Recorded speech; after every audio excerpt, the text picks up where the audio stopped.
రాష్ట్ర ముఖ్యమంత్రి Nara Chandrababu Naidu deputy CM K Pavan Kalyan ఆదేశాల మేరకు ఈ నెల 23వ తేదీన నిర్వహించే గ్రామ సభలకు కూటమి నాయకులు పాల్గొని గ్రామ సభలను విజయవంతం చేయాలని Telugu Desam party Kakinada rural coordinator Katakamsetti బావి పిలుపునిచ్చారు. కాకినాడ తూరంగి గ్రామంలో గల టీడీపీ నాయకురాలు ఏటుకూరి నాగమణి నివాసం వద్ద ఏర్పాటు చేసిన మీడియా సమావేశంలో ఆయన మాట్లాడారు. గ్రామ సభల్లో గ్రామంలో గల కూటమి నాయకులు ప్రజలు పెద్ద సంఖ్యలో పాల్గొని విజయవంతం చేయాలని కోరారు. ఈ కార్యక్రమంలో కూటమి నాయకులు నెహ్రూ తదితరులు పాల్గొన్నారు. ఎవరి గ్రామాల్లో వాళ్ళ నాయకులు ప్రతినిధులు మన ప్రతినిధులు ఎవరి గ్రామాల్లో వాళ్ళు పాల్గొని గ్రామ సమస్యల్ని గవర్నమెంట్ దృష్టికి తీసుకురావాల్సిందిగా కోరి ప్రార్థిస్తున్నాను.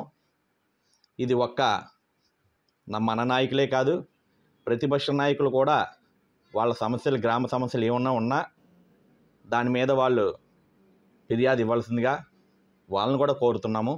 ఎందుకంటే గ్రామ సమస్య అందరికీ సమానమే కాబట్టి అందరూ కూడా ఇందులో పార్టిసిపేట్ చేసి గ్రామ సభలు మరి చంద్రబాబు నాయుడు గారు చెప్పిన విధంగా విజయవంతం చేయాలని చెప్పి మనస్ఫూర్తిగా కోరుకుంటున్నాను. నేను ఇక్కడ మా ఎమ్మెల్యే గారు అయినటువంటి పంతం నానాజీ గారితో కలిసి గ్రామ సభల్లో పాల్గొంటున్నాను. అందరూ కూడా ఎవరి గ్రామాల్లో వాళ్ళు మన బూత్ ఇన్ఛార్జీలు, క్లస్టర్లు, మండల పార్టీ అధ్యక్షులు, అదేవిధంగా తెలుగుదేశం పార్టీ కేడర్ నాయకులు అందరూ కూడా మరి నా మనవిని స్వీకరించి గ్రామాల్లో సమస్యలకై పోరాడి రేపు గ్రామాలకి సంబంధించిన సమస్యల్ని, ఫిర్యాదుల్ని అన్నింటినీ కూడా గ్రామ సభల్లో చర్చించి విజయవంతం చేయాలని చెప్పి మనస్ఫూర్తిగా కోరి ప్రార్థిస్తున్నాను.